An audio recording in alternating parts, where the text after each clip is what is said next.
Good morning, and welcome to the 2022 Statewide Economic Summit. I'm Judi Terzotis, President and Publisher of the Advocate, Times-Picayune, and NOLA.com. Joining me today is Executive Editor Peter Kovacs.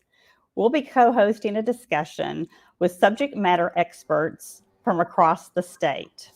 This event would not be possible without the generous support from our sponsor, Entergy Louisiana. Let's take a moment to learn more about them. Working for Entergy means powering our community and taking care of our environment. I'm proud of that. Entergy has one of the cleanest generating fleets in the country. And we're becoming cleaner. We're bringing renewable energy to the power grid. We've added more clean solar power to our energy mix. We're helping customers conserve energy and preserve our environment. This is our future. So I'm doing everything I can. Because together, we power life.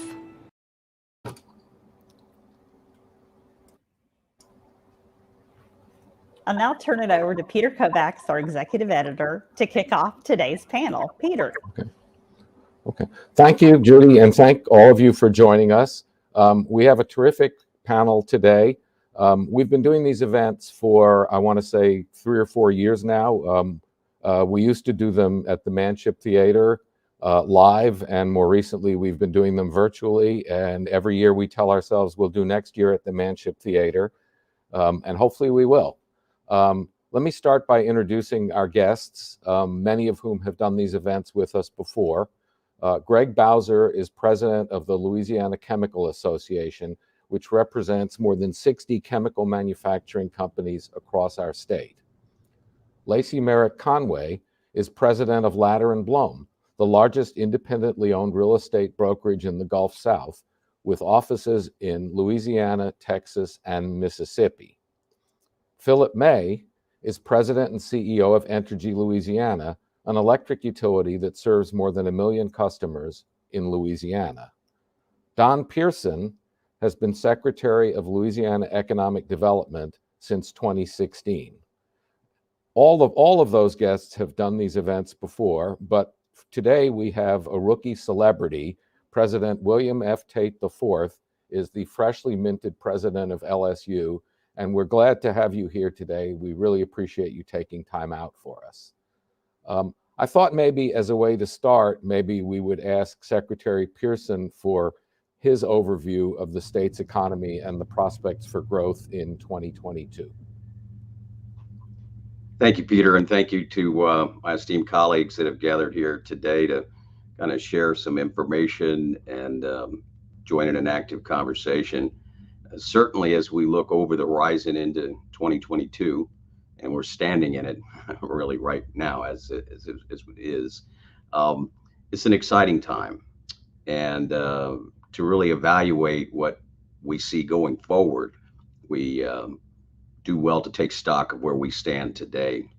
And so one of the things that I would say is we want to continue this great momentum that we established in 2021, which is really quite remarkable. And I don't say remarkable lightly, in that we had to perform in terms of the state's economy, in terms of economic development, in very difficult circumstances during 2021. We had hoped that the pandemic had done its worst and was on the way out, and that proved to not be the case. We were once again in line to receive some very terrible storms. I'm sure Philip will talk more about some of the impacts that we suffered due to Laura, Ida, Delta, and others. But against that backdrop, we still had the best year for new job creation in Louisiana since Governor Edwards took office in 2016. Since 2016, over $74 billion in new investment in our state announced. But for 2021, a record year of $20 billion, representing 64 major economic development project wins in more than 31 parishes.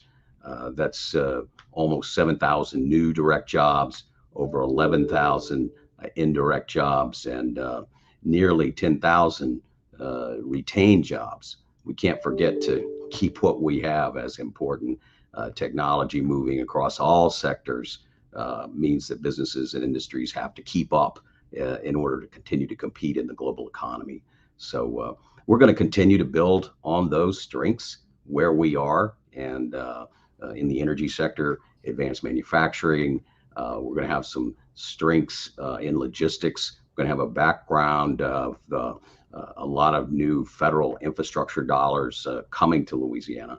But we stand strong in logistics. We all know there's a supply chain issue out there right now, but our ports and rail systems are integral to moving America's commodities.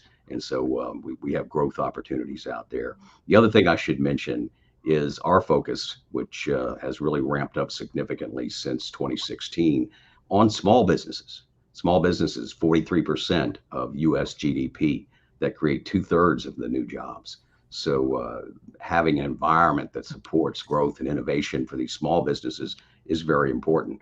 I'm excited because we've made our application to the U.S. Treasury for some funds that were provided through the American Rescue Plan that are going to provide $74 million or more to us to put into the hands of small businesses, entrepreneurs, not only through our current programs such as venture capital investments and loan guarantee programs, but we'll roll out some new smaller micro lending programs, collateral substitute programs that are going to really help us build the important features of diversity being embraced in the economy, of a vibrant economy that's also established in a way that recognizes the importance of resilience. And all those are some things we want to talk about today. Well, thank you very much. Maybe let's ask the first question of President Tate. Mr. President, you visited us over the summer, and when you did, you spoke about the role of university research, the university research plays in building local economies. And I was struck by it at the time, and I wonder if you could explain your vision for research at LSU and how LSU can play a role in lifting Louisiana from the bottom rung of so many indices. Right, thank you. The thing people have to understand is universities are deeply embedded into the economic ecology of the state. First of all, to explain it, every dollar of research we bring in generates $3 of economic value for the state. And so you might ask, well, how does that happen? First, it happens through direct employment. We're one of the largest employers. About almost 3% of the folks who work in the state of Louisiana work for LSU. When we add our research capacity, we're adding jobs. That's direct. When you think about the human capital part of it, when we do great research, we attract really smart people. We have an upskilling of those individuals, and about $9 billion is generated every year from, over a life course for LSU graduates. It's really quite amazing. Then you think about it from a medical perspective. The fact that we have innovation related to medicine and the like, that makes for a healthier workforce. It also means we have more inventions. And if you think about American higher education, the big thing over the last 20 years or so, there have been almost 400,000 patents and new inventions that are created in higher ed. LSU is directly a part of that. That generates almost $600 billion a year towards the GDP. It's huge. LSU alone is contributing about close to $6 billion related to that in terms of our GDP. So wherever there's a university, it directly impacts the GDP. That's not including what happens with respect to attainment. So when more people are educated, it lowers healthcare costs. Less people are involved in social policy that requires them to be reimbursed in some way. The spillover effects are immense. And so what we want to focus on from an economic point of view are 5 areas. One, dealing with agriculture. And in particular, we want to be very, very strong in precision agriculture and the biotechnology related to that. Two, we would like to be very, very strong in cyber and military science. And we think that's the absolute future for what's going to be happening here in the state and across the country. Three, the ocean is extremely important, and coastal science research is vitally important for the protection of the state of Louisiana and its people. For energy is big here, and carbon capture and related research and innovation has to manifest itself at scale. And finally, in the area of cancer and cancer research, we believe that LSU should be central to advancing the National Cancer Institute designation so that people within the state have the very best cancer care possible. And we want to partner with our healthcare providers to do that. If we do that, we believe we're protecting the economic future of the state and will continue to add tremendous economic value. Okay, thank you. One of the things that you mentioned when you were here over the summer was that the way Louisiana funds higher education doesn't really reward research. I wonder if you could talk a little bit about that, the state funding component. Well, there isn't a designated investment in research per se. We fund the universities through a formula. The production function for the formula doesn't really account for research productivity. That's a disadvantage strategically relative to other states. If you think, I just took a team of folks here and colleagues, business folks here to the University of Georgia over the last couple of days to look at Georgia, and we're headed to the University of Kentucky in a few weeks. And the reason I'm doing that is to help them understand that these states have invested in their research and innovation at scale, and they're actually generating new jobs, creating innovation hubs, and really changing the calculus of the state at a much faster rate because they've made a decision to invest in the research infrastructure. We don't do that here, not directly and not in ways that are purposeful. And I think that's problematic for the state. If you just took those 5 areas that I just described and imagine us making really significant investments in those areas, it would really change what was happening here and actually keep more people in the state to work, which is a big part of what we need to do. We've got to find a way to create business and innovation that keeps people here. Our long-standing industries, of course, do their part, but we have to create new industries in this kind of economy we have. And the way to do that is to invest and then to create opportunities for commercialization within the state. And I just right now think that is a real opportunity for us to move to another level. Okay. Well, thank you very much. Let me ask the next question of Lacey Conway. The pandemic has brought about some significant changes in the housing marketplace. People working at home want more square footage. The Fed is driving down interest rates, which has made housing a more attractive investment. How has that changed the marketplace here in Louisiana? Well, to start, I mean, it's changed the landscape pretty dramatically, and it's been very exciting for anybody in real estate, almost exhausting at times. To a brief recap of what we saw in 2021, really on a national level, it was the largest number of home sales in 15 years. We've never seen, even at a local level, sales at such a brisk pace. You know, we stories of sellers getting multiple offers, just really incredible, even up to 20 offers on one house. Homes being sold virtually, you know, people buying things sight unseen. Mortgage rates at an all-time low. You know, the average, I think, in 2021 was somewhere around 2.96. So the COVID impact, I mean, it pushed people to put the home at center stage. You know, the demands of what you want in a house changed. It became, you know, where you were teaching your kids school, where you worked out, where you did your job, you know, just pushing for that, whether it's more square footage or more outdoor space. The home dynamic saw a rapid change in 2021, and certainly for us in Louisiana. Okay, thank you. If I could ask one follow-up question, you know, the pandemic will eventually end and inflation is casting a shadow. So like, are we, you know, at the tail end of an era of this? I feel like as far as I think we've reached peak velocity of the market. I think for 2022, we'll certainly see home prices hopefully come down a bit. Interest rates are going to go up, Although even I think as of yesterday, a 30-year fixed was somewhere around 3.5%, which feels like, oh my gosh, the rates are going up, but still at 3.5, a very competitive rate.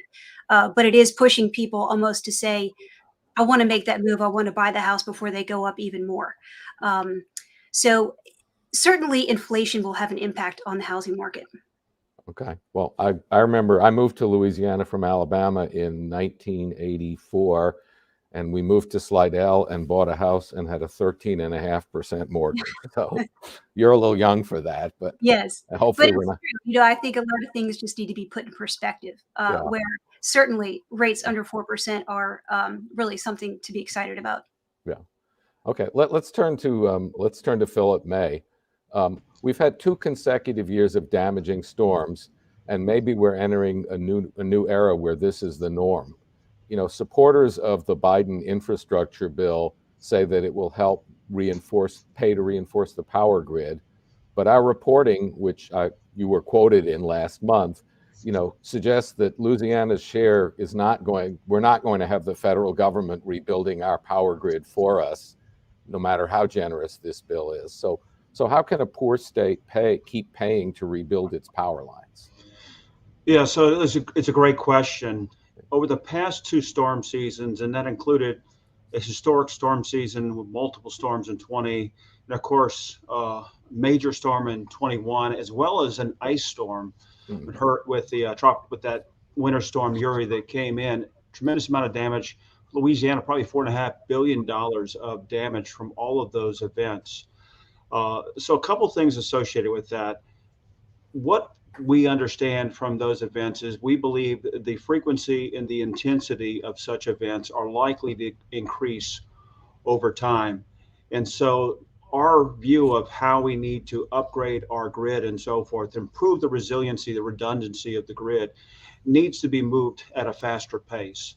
Now, that has to be done in concert with our regulators, with policymakers, and so forth. And we have to be thoughtful about our customers. We have 35,000 miles of distribution line. We have, roughly 6,000 miles of transmission. And so we have to be thoughtful about the cost to replace that. Now, since 2008, and following the storm seasons we had 2005, 2008, we adopted policies that put more resilient infrastructure into place. And what we learned from the storms, beginning with Laura in 20 and certainly followed through with 21, is that upgraded infrastructure fared very well during the storm. And in fact, when we added to replacing that infrastructure following Laura, when Delta came along, very little of that new infrastructure was damaged by Hurricane Delta. So we know how to build resilient infrastructure, but it is going to be a cost. So how do we go about paying for that? There's a couple of things. One is one way that Louisiana has used, and they were an innovator on this in the industry, is to use securitization, which essentially means that you get the lowest possible cost for paying for that. So the cost associated with this storm, we will file a case with our Public Service Commission. They will review, audit, and make sure that the costs that we incurred were prudent. And then when it's clearly determined that those costs were prudent, we would go out and securitize that at rates that will be even lower than those low mortgage rates that you mentioned. And by the way, my first mortgage was $13.75, so I feel your pain. But that will reduce the impact on our customers. We also have been lobbying our Congress for help for federal aid, because the situation we saw with Hurricane Ida alone is unprecedented. 30,000 poles were damaged or destroyed from Hurricane Ida alone. The closest precedent to that was when we saw in 2004 and 2005 in the Florida Peninsula. Those utilities experienced 7 different storms in those 2 seasons. FPL, which was in the target of many of those storms, over that 2 seasons only had 29,000. I say only 29, but to that point, there was nothing close to that in this industry. So it gives you a feel for the scope of the damage and the ferocity of these storms we're dealing with. So we'll go to Congress, we'll lobby on behalf of our customers to find dollars to help offset those costs that our customers are going to be paying. We also are filing grants for what is called a BRIC funds. BRICS is building resilient infrastructure and communities. And so what we're doing there is we have 7 projects, including transmission and distribution projects, in those areas that we think are at higher risk. So Jefferson Parish, St. Charles, Plaquemines, Lafourche, Calcasieu, areas that are longer and close that we can and do things like build water walls around our substations. So with rising water from that growing threat, they're more secure, improved infrastructure. Many of our lines that were built, decades ago were built on land that is now marsh or open water, moving those lines back away and so forth. And so we will utilize every avenue to help reduce those costs. But we built this system over 100 years. This is a 100-year-old company. And so replacing and rebuilding and improving that infrastructure will take time. And so we'll do it in a way that's thoughtful in terms of making sure that our customers do not have an undue burden associated with those costs. As you're probably aware, Louisiana's customers, nearly a third of those struggle to pay their bills. And so we don't want to put additional burdens while we're making the necessary improvements to our grid. We have made great progress, but it's a long road to go, and we'll do that accessing whatever sources of revenues and funds we can to mitigate the impact on our customers. Okay. Well, thank you very much. I guess the last question of the first round would go to Greg Bowser. Petrochemical plants are some of our biggest employers, and the people who work in them are highly skilled and usually pretty well paid. And you can't just find replacements for those people on the street. And so is your industry having a hard time keeping employees, which is something we hear about across the economy? Thank you, Peter. Fortunately for us, we're not having a difficult time keeping employees. Where we're really seeing some concern for us is when you get to the contractors that come in and do the maintenance and do the upkeep and do those things. Those are our partners in this industry, and they're having trouble keeping people and making sure that they can get the amount of folks that they need to perform maintenance work. From a chemical perspective, we've been very fortunate in that throughout this whole pandemic, we didn't see a lot of infection rate. We didn't see a lot of people out with COVID. We were able to have folks social distance. We did some things in our facilities that helped. For example, we really limited who could come in and out of the facility. We had a rigorous testing going on constantly with all of our employees. And so that helped us to continue that. This new strain of virus that's out there is really giving us some concern because it's so highly contagious. It's causing some problems on what we want to do. Now, our contractors, as I mentioned earlier, they've seen a lot of people that have made different decisions. I mean, folks who have left the workplace have decided to work from home, to do different things. Some of them have decided that they want to move and want to live somewhere else because of family reasons. And so those are the things that we're seeing play out in our industry. So we hope that that this will continue. But from an industry perspective, we've been doing fine with our employees. We're now starting to feel some of the supply chain problems that other people are feeling. We've got to deal with that. So we think that's going to be more of a factor with the new virus and the supply chain issues. That's going to be more of a factor than anything else as we move forward. Okay. I think with that, we'll let Judi handle the next round of questions. Thanks, Peter. Lacey, we'll kind of stay on that same topic when it relates to home building. I mean, there certainly is demand for new homes. You articulated, people are looking at their home in a different way and what they need out of it. Right. But are there people to build those homes? It's a good point. Good question. Oh, my goodness. We need more builders. And I think the demand is certainly there. And I think just like other industries, the cost of building has gone up, which, finding the land to buy at an appropriate rate, then adding your building costs, and finding a place. I know one thing that I did want to touch on impacting real estate for us, especially as we move to 2022, flood insurance rates. We have flood 2.0. So anyway, where you decide to build a new home is important. And one of the other pressures we have is, is it affordable? Is it in this range of, I'd say $350 and below that we are really needing? So home building, I think on a national level, home builders are out there, they're wanting to build, but certainly even at our local level, where is it going to be? How much does it cost? And we certainly need it. Thanks, Lacey. Secretary Pearson, kind of staying on the whole employee recruiting. I mean, it used to be people in your position, you would lure employers, but now with remote working so prevalent and really practical, should we be luring more employees? And if so, what is your agency's role in that? Well, certainly the topic of workforce, the quality of workforce, the availability of workforce has been the coin of the realm in economic development for a long time. We're pleased, very much so, that we, for 12 years running, have been recognized as having the best program in the nation with Fast Start. In another day in the past, workforce development was maybe teaching in a classroom or with a computer. Today, workforce development spans the relationship with K-12, moving through the technical college system, through the university system.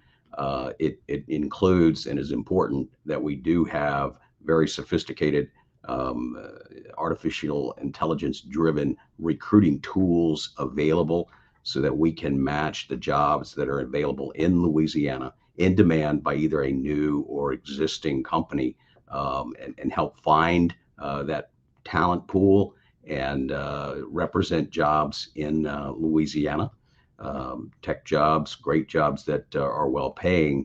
And that's going to continue to be a pressure, this competition for talent across the U.S. and the globe. And really, if you peel back the onion, what you want to do is grow your own talent. And that's another great feature that Louisiana economic development has embraced, is we've got great working partnerships with LSU, with Southern, with Louisiana Tech, Grambling, Xavier, UNO, you name it. We're on those campuses with programs, with dollars to invest in the latest training for whatever software that's needed by some of the players in our IT portfolio, whether that's IBM or GDIT or DXC, with all this alphabet soup, the companies that are out there. That same thing is true for the workforce needed to expand our LNG facilities, the advanced chemical manufacturing facilities. It cuts across all of those verticals.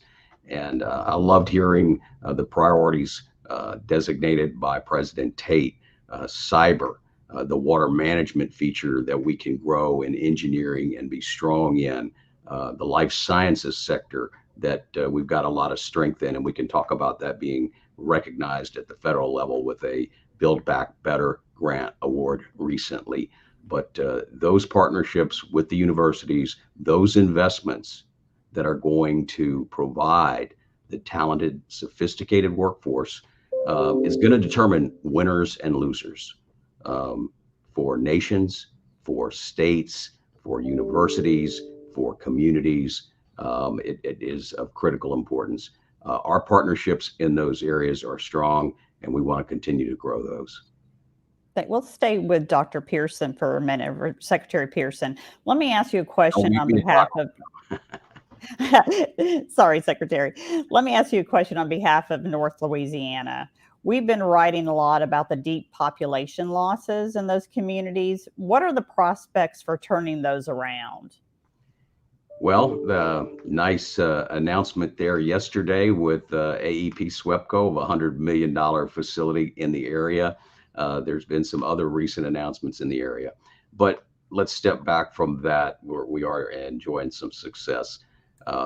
That's long overdue. It's not that we haven't been trying, but again, in these backdrop of pandemic and other things have made it difficult. Importantly, across America today, there's a lot of pressure on all the rural communities.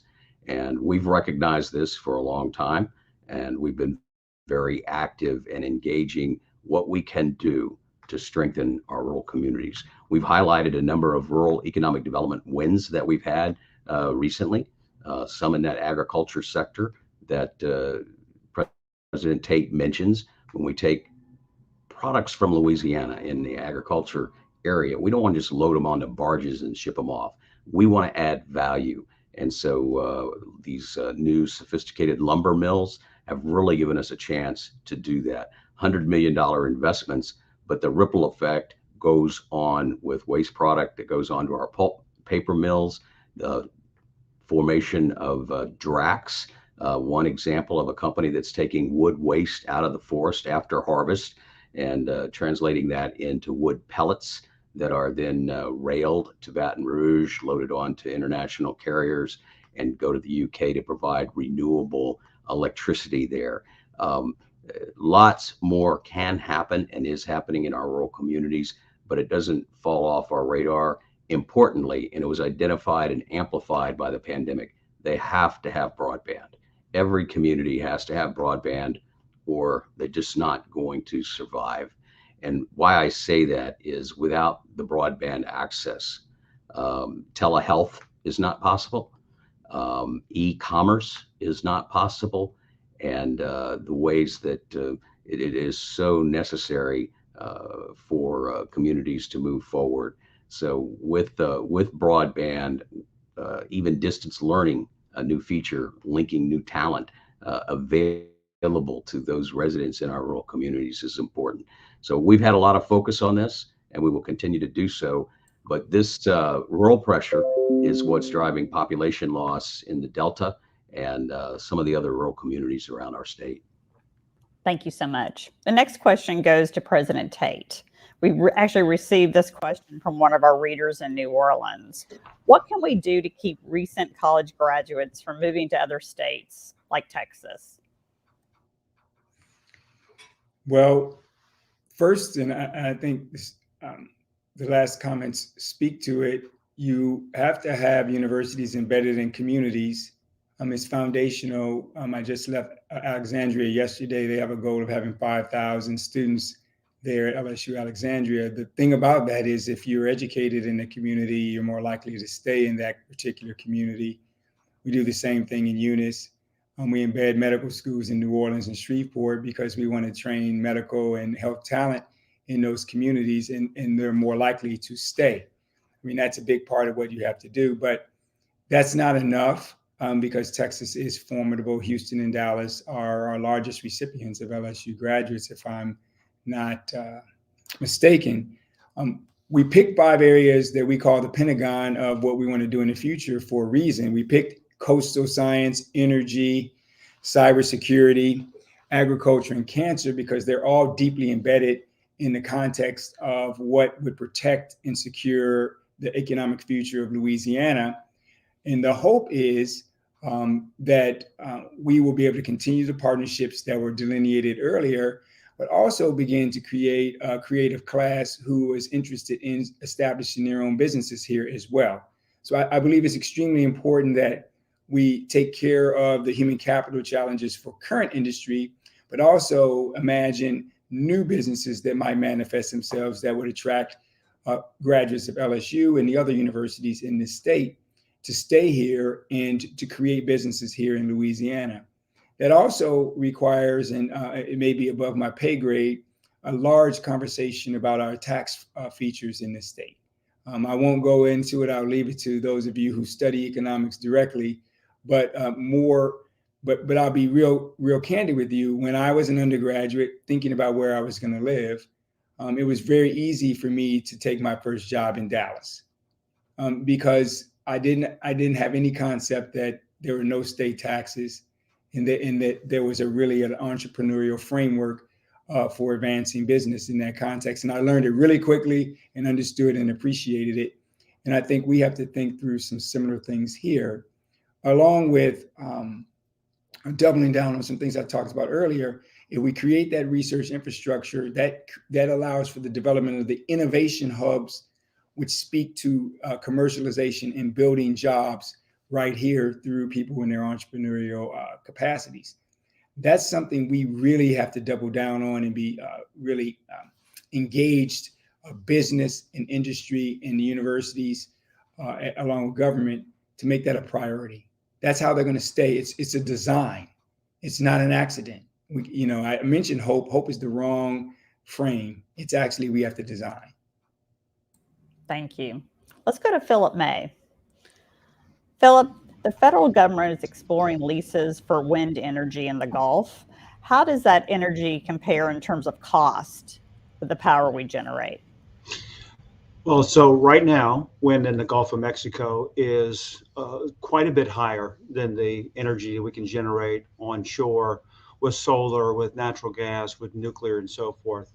But that's going to change. If you look at who is developing wind in the US right now, Louisiana companies are key in that. And that's largely because the kinds of skills you need to do deep water exploring and so forth are the same skills you need to put platforms in the Gulf, place windmills in there, those sort of things. So while the economics of wind are not very attractive, offshore wind are not attractive off the coast of Louisiana right now, it's my anticipation that we will see it become economic by the end of this decade. If you look at wind patterns, the best wind in the Gulf of Mexico is far west Texas out towards Brownsville. And then as you move east, the wind fields decrease. So we're likely to see wind develop begin in that area where the wind fields are best and then move east.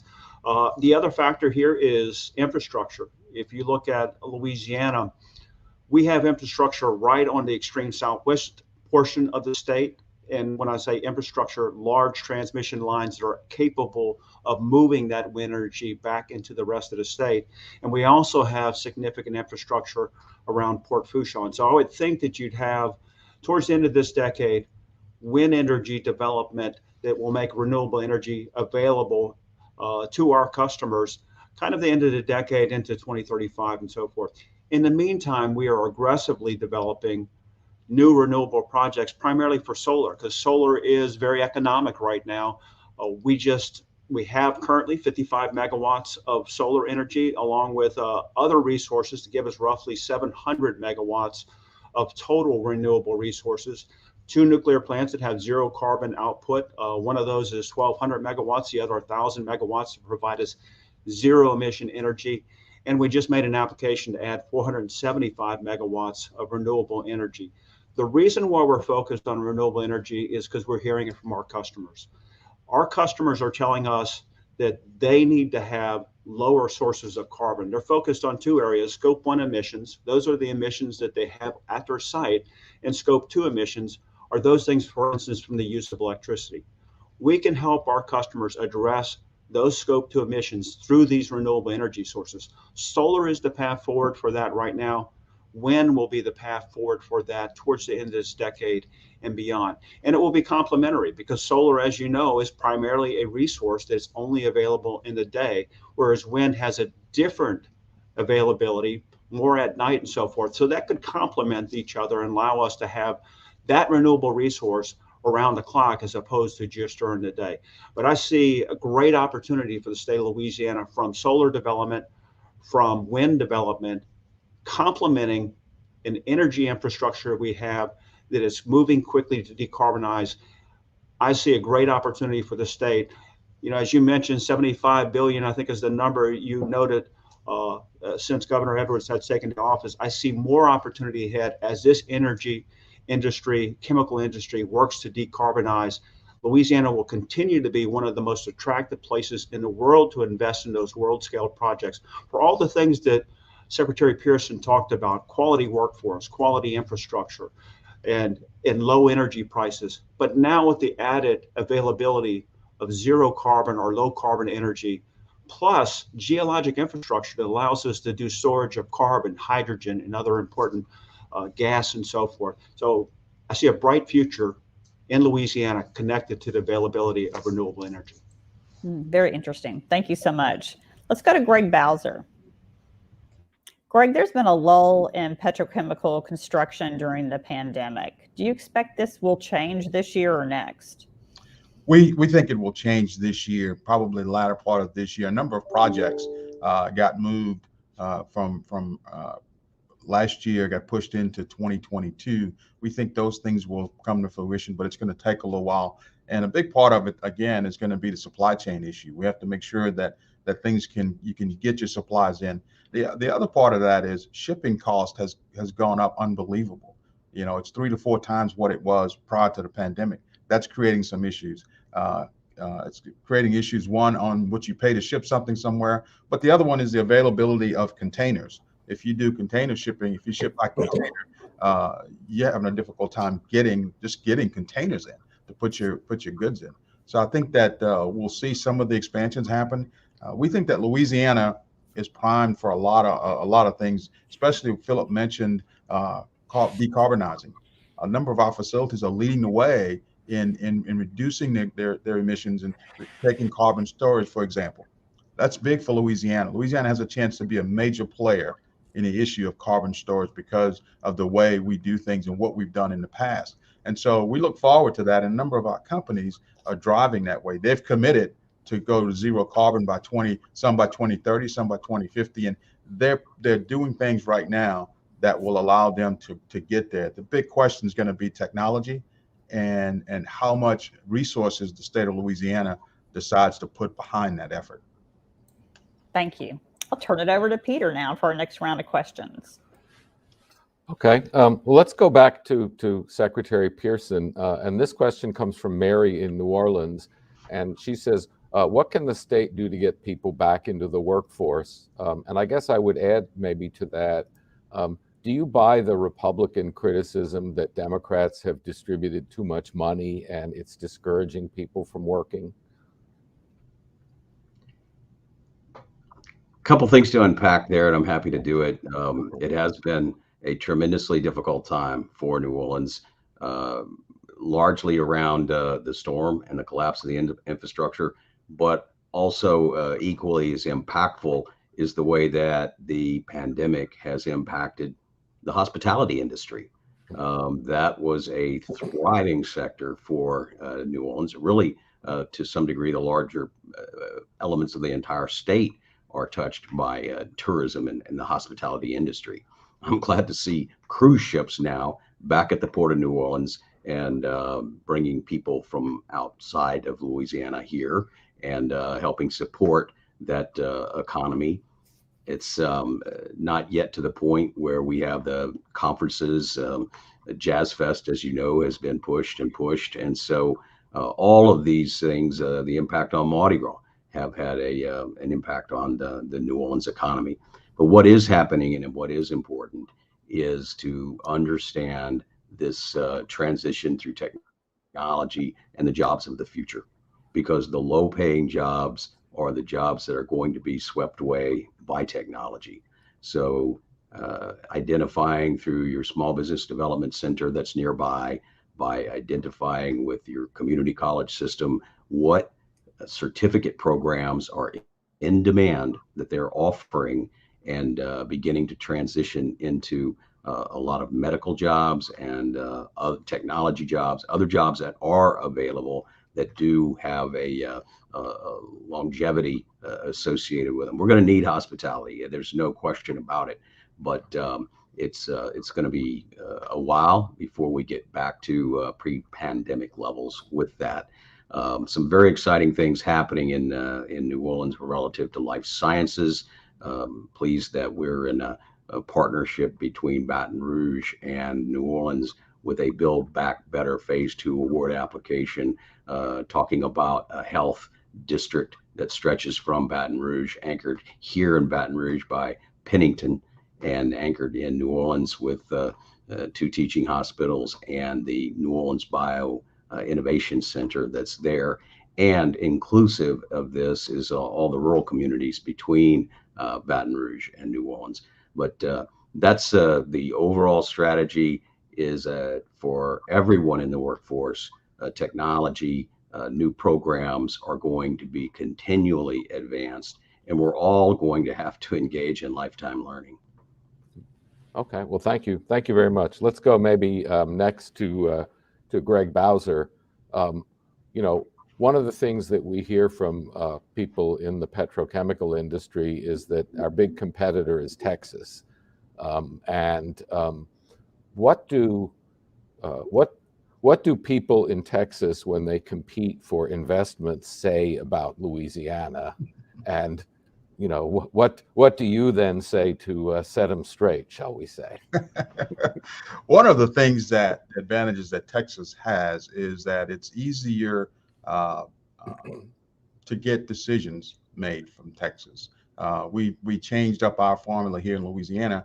An industrial tax exemption is what I'm speaking of. We have more local involvement. It takes you a little longer to get it. The Commerce and Industry Board, they're not the final stop anymore. I think there needs to be local input. I think that is a good thing. We just have to figure out a way to put more certainty in the process. The other issue you have is we talked about workforce and people that you need to operate your facilities. Just by sheer numbers, Texas has an advantage. But I think Louisiana has an advantage because people here, I'm biased, but they're more passionate about what they do and how they get involved. The other thing that we have to do in Louisiana is we have to fix our infrastructure, because we're having a difficult time, not necessarily moving our goods and products, but moving our people around. And that's going to be important because one of the things that the pandemic has done is caused people to look at quality of life issues more closely. And if you're in Baton Rouge, for example, and if you work in West Baton Rouge, but you live in East Baton Rouge, you have a difficult time going back and forth. And so when we start to look at facilities we're going to expand and bring in engineers, these professionals take a long look at that and they say, they want to live in East Baton Rouge because LSU's here, Southern is here. These are the things where they do a lot of stuff, maybe families here, but they work in West Baton Rouge. And if you've ever tried to go from East to West Baton Rouge, somewhere around between 3 and 5 o'clock in the afternoon, it becomes a real problem. We have to fix those infrastructure things. Someone mentioned our tax structure. I think we need to take a look at that. We've got to be more competitive there. There's been several attempts to make us competitive from a tax perspective, but I think we need to do that. And that's the big thing. Quality of life issues for our employees, because that's what we've got to solve, that issue and the overall tax structure. Okay, well, thank you. Let me go to Philip May. Entergy last year dropped some hints, maybe inadvertently, maybe not inadvertently, about moving its headquarters from New Orleans. How committed is the firm to New Orleans and to Louisiana in terms of its headquarters? Yeah, so, with regard to that specific issue for Entergy New Orleans and so forth, I think they'd be in a better position to answer that. But Entergy is committed to Louisiana. This has been our home for 100 years, and I suspect it will continue to be. I think the demonstration of our commitment is the things we do in the community. For instance, last year, $9 million contributed out of shareholder funds to help our communities. And so a lot of that was focused on things like education. Half of those dollars focused on education. And it is a comprehensive approach, starting with early childhood education, so people are prepared to learn, focusing on things like City Year, Teach for America, and other programs that allow our primary and secondary schools to thrive, and partnering with our technical colleges, with our universities and so forth. We have great partnerships with UNO, with Southern University, with LSU, focusing on investing in those programs that allow our students to thrive, to stay in business, to stay in Louisiana, and support the kind of industries we need. Other examples of that, $5 million workforce development program that we put in place several years ago. A big chunk of that money was focused on Fast Start and Jump Start program. A good example of that is we put in place a certification for manufacturing in Northern Louisiana. Northern Louisiana, as Secretary Pearson has mentioned, there's lots of opportunities, lots of companies looking at that as a place to locate their business. But we need to make sure we have a quality workforce to do that. And that Fast Start, those Jump Start programs are a great way to get that done. We could locate a major manufacturing facility in Northern Louisiana. Think of the trajectory change that would have for the economic outcomes of the northern part of our state. It'd be incredible. We have to have qualified workforce to do that, and there are programs in place that we have been helping to fund that in conjunction partners with our technical colleges, with the Louisiana Economic Development and so forth. So our commitment to Louisiana is strong. It is comprehensive. It is focused on seeing this state thrive. Okay, well, thank you very much. Let me go to Lacey Conway. When we solicited questions from readers and with President Tate on, I thought we would get lots of questions about football. And as I mentioned, we didn't get many questions about football, but we got a lot of questions about crime. Yes. And what role does crime play? I think in your industry and in any community, you don't want crime being the thing that causes people to decide where to live, but you know, crime is passionately on people's minds right now, and what role does it play in real estate patterns and decisions that people make? Peter, it's critical, it's crucial. I feel like everybody I know on this panel, anybody who lives in the region feels like the crime is out of control. And I know we're addressing it, but it is, with all the festivals, with all the charm, with everything that we bring to people that want to live here, all that goes out of the window when people don't want to have a family here, don't feel good about, venturing out to go to a restaurant. I know, I'll quote, the great Michael Hecht from yesterday too, especially with New Orleans addressing the 3 Ps: potholes, public safety, and public schools. All of those play a role with trying to draw people to our region. If we have crime, if people don't feel safe, nobody wants to buy a house here. And we have to get it right if we're going to have a future for our region. Okay, well, thank you very much. I guess for this round, I'd go to President Tate. Your predecessor believed in an admission practice that to some degree de-emphasized test scores and played up other factors. This was before you were in Louisiana, but I'm sure you've heard not everyone agreed. And I wonder, what do you think is right for LSU? Well, this is a conversation about the economy, so let's talk about this from a capitalistic point of view. Okay. Higher education is in a market, and there are barriers to entry to the market. One of them is test score. Now, what's happening today? I don't think they would have known that today 1,800 colleges and universities are test optional. I don't know if they would have known that the 5 universities that are generally viewed in the American South as usually historically the premier ones, the public ones are Virginia and the University of North Carolina, Chapel Hill. Private is Duke, Emory, and Vanderbilt. I don't think anybody could have foreseen that those schools are now test optional. I don't think that anyone would have foreseen, or maybe they could have, I don't know, I wasn't here to decide, that the majority of the SEC right now, where we compete for students directly, because we all have comprehensive universities that offer all the amenities that you expect when you go to an undergraduate institution, including football and all the bells and whistles, that all those schools would now be test optional. I mean, the reality in the market is, if you have invested in the ACT or the SAT as a part of your stock portfolio, you're going to go belly up, because it's a bad investment right now. With those barriers to entry lowered, what ended up happening on the Common App, which is the way most people apply, is the last admission cycle, they had a record number of applicants. It was an 11% increase in the United States of America. More people became interested in actually applying to higher education. It's stark and stunning, actually. And point of fact, I don't think the market is going to go back. Now, I'm not a prophet, and if you invite me here next year, we can have a conversation. But I would be stunned if you see a retrenchment on this, as the demographic cliff of 18-year-olds is going to fall off, and the number of people who actually historically go to college is going to be fewer and fewer of those students. I can't imagine, from a capitalistic point of view, I'm not talking about equity and social justice stuff. I'm talking about pure markets. I can't imagine anybody would begin to put a barrier to entry up in light of the fact that the actual number of students who historically have gone to college is going to decrease. And when you think about the fact that more people have actually jumped into the market because that barrier to entry has been eliminated during the pandemic largely, it just doesn't seem like it will be sound business practice.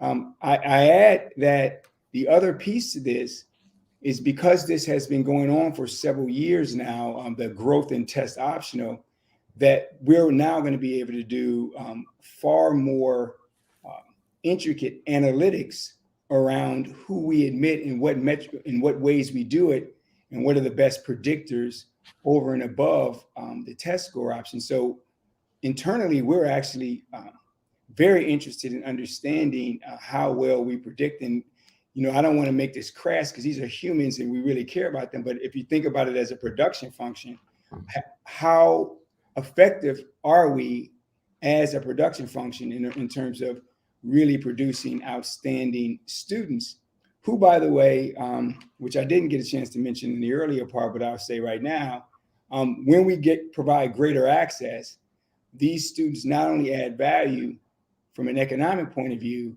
they're actually more inclined to engage in democratic practice as citizens. And I think that's a hugely important part of the deal. So I'm saying to you, just on this conversation about the economy, I think that the market has radically changed over the last 3 years, and I don't imagine it's going to go back. No. Sort of relatedly, your predecessor believed in growing LSU's student population. I don't know if that's still going on or whether you've been around long enough to have an appreciation of what you think is the right size for LSU. Well, what I would like to grow in this conversation about the economy is our ability to attract transformative graduate students who are the types of individuals who are going to be inventors, who are going to add value to our economic ecology because they're willing to take risk. They can and start companies. I want to bring in more people who are interested in commercialization and really innovating. I think the LSU has an opportunity in those 5 areas that I talked about to do that at scale and to do it in a way that I think would really make a big difference for who stays here and why they stay.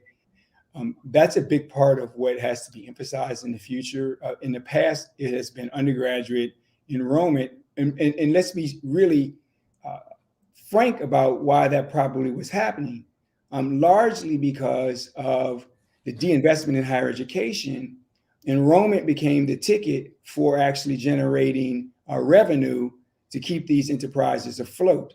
And so if we have a continued de-investment in higher education from state funding sources, then you will see a stark competition among institutions for people to attend because their sole source of revenue will be tuition. Yep. And this is what has been created with de-emphasis around higher education resources across the United States of America.